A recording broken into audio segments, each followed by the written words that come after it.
Yeah, Megan, Matt, good evening. As many of you know, this is the area that was hit by an EF3 tornado just months ago. And ever since, we've been hearing from dozens of people specifically in this area who say they never got the emergency alert on their phone. So we started digging through public records to find out why. And sure enough, we found a problem. CV-110-4, there's power lines down on Flying Cow. You cannot go from here. Chaos. I'm going to go to that call. There's people trapped inside a house. Across Palm Beach County. Is anybody hurt? Houses leveled. The child went to the hospital. Mira, hay un muchacho allá. Está muy herido. Cars in trees. We just want to make sure everyone got out. This almost apocalyptic picture. Screaming down there. We got gas like that smell coming from there. The aftermath of an EF3 tornado. And Amanda Norton, as she sat in her Wellington home, had no idea it was turning right toward her.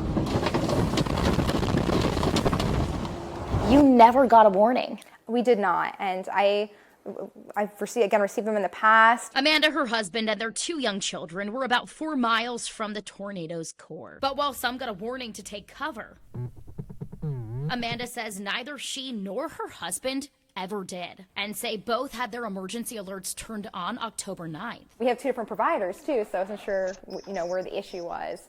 So it's really frightening, especially because we had young kids at the house. We had no preparation for it. She's not alone. This next door thread shared with me by Wellington residents showed dozens of other homeowners in the area reporting they also never got an alert. I went to warn.pbs.org, a government-funded website that tracks when a tornado warning is issued and the exact time a weather emergency alert, or WEA, is then sent to cell phone towers, which, if you have emergency alerts turned on, then pings your phone. I wanted to see how much time elapsed between the tornado warning and the alert that was sent. I found in every case the weather emergency alert was sent within seconds of the National Weather Service's warning. Now the question is, why didn't they get to people's handsets? Why didn't get to their cell phones? Craig Fugate is the former director of FEMA under the Obama administration. I set out to answer this question. I read through dozens of pages of National Weather Service reports on each of the 46 tornadoes that spawned across the state. PBS records show the tornado warning for Wellington was issued at 4:28 p.m., which then triggered an emergency alert less than 16 seconds later. National Weather Service surveys show the tornado didn't touch down until 4:43 p.m., 15 minutes after the alert was sent to cell phone towers. But still dozens say they never got the alert. Why? Every one of these red polygons is a current tornado warning out there, and we obviously have numerous ones. This is video from our newscast around 2 p.m. October 9th. You can see the National Weather Service did issue multiple tornado warnings around the same time. PBS alert records show some were issued minutes apart, and at 4:28 p.m., a tornado warning was issued for Orange County near Orlando. The exact same time a tornado warning was issued for the Wellington tornado. Cell phone towers were pinged just seconds apart, and that Wellington warning is the one dozens say they never got. Could those alerts being issued at the exact same time be the reason why? Again, I think IPAWS is going back and looking at this. There were a lot of issues. There were similar issues in the California wildfires.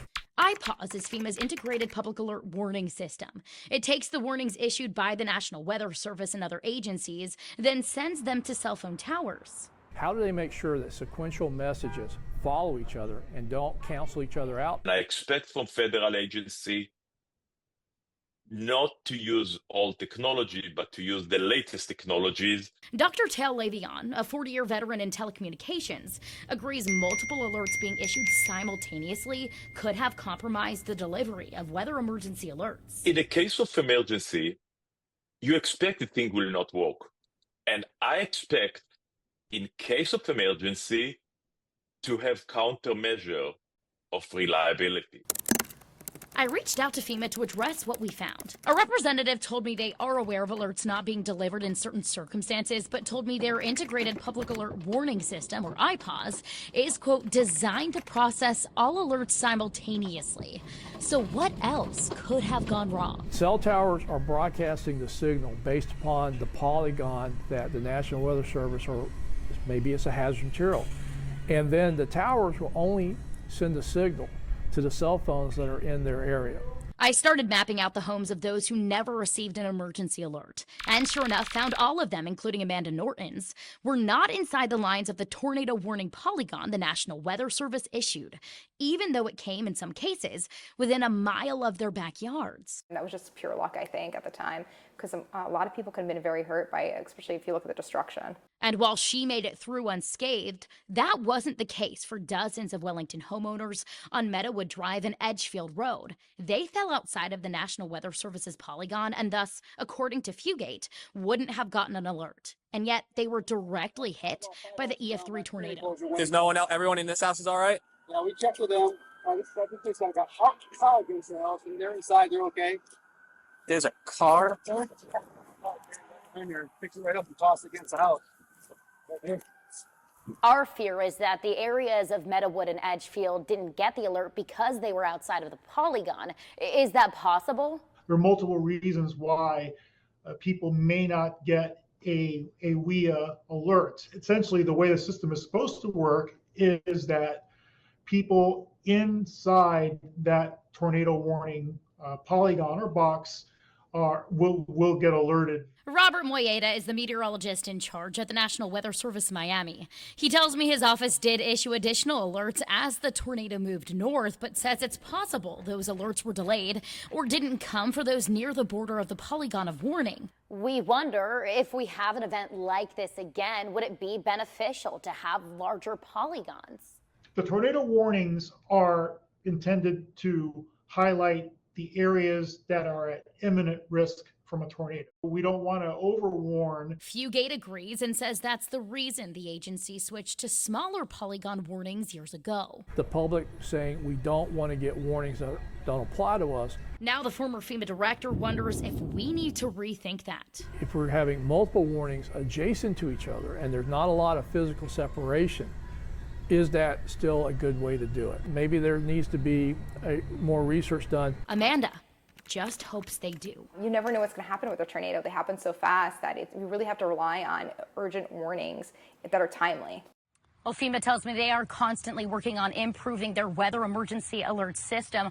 I also did reach out to the FCC. A spokesperson told me they are not aware of emergency alerts that are issued simultaneously, canceling each other out, but are looking into this. And Stuart, I didn't forget about you. We know that many of you said you did get the alert, but that you got it too late. So we'll explain why that happened coming up in our investigation tonight at 11. And for all of you impacted by this, Florida does believe they may have a solution on the table. They're hoping to launch it across the state. It actually uses AI, artificial intelligence, to streamline emergency alerts, and we'll explain that in tomorrow's investigation.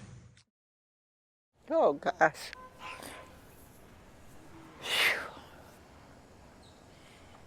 October 9th was devastating to me. Between splintered walls and fractured flooring. It's not good, but it looks better than it did that day.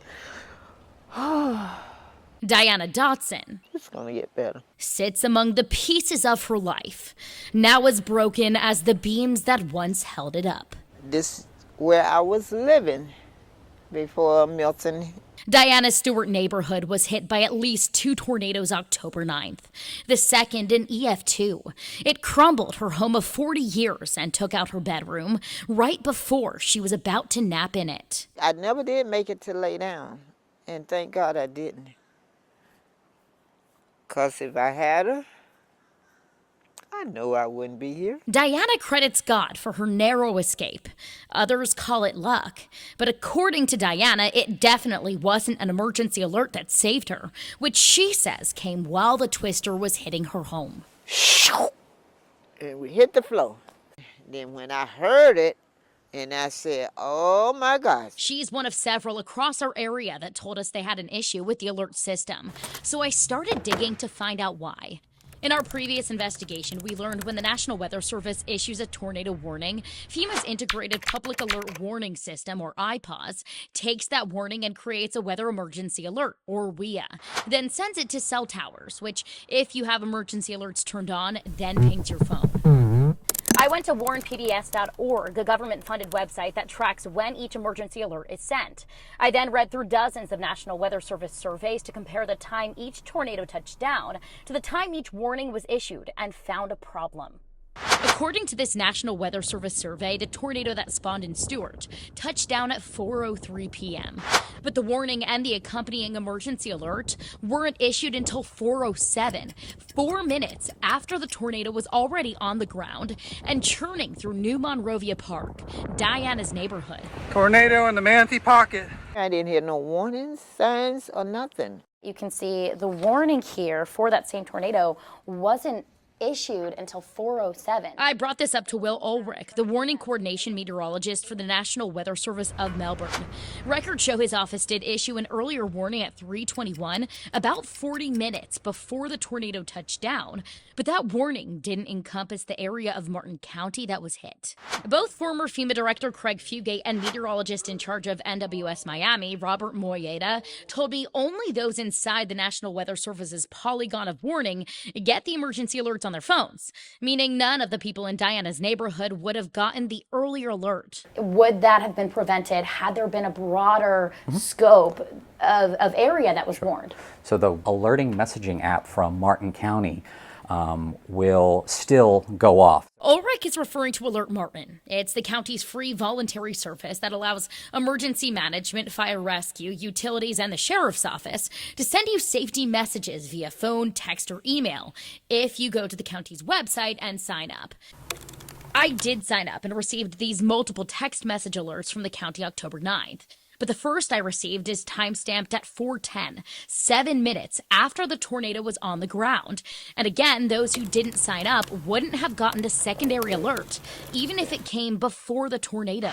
Still, Ulrich fears expanding the area under a tornado warning would overwarn those who don't need the alert. We've grappled with this before.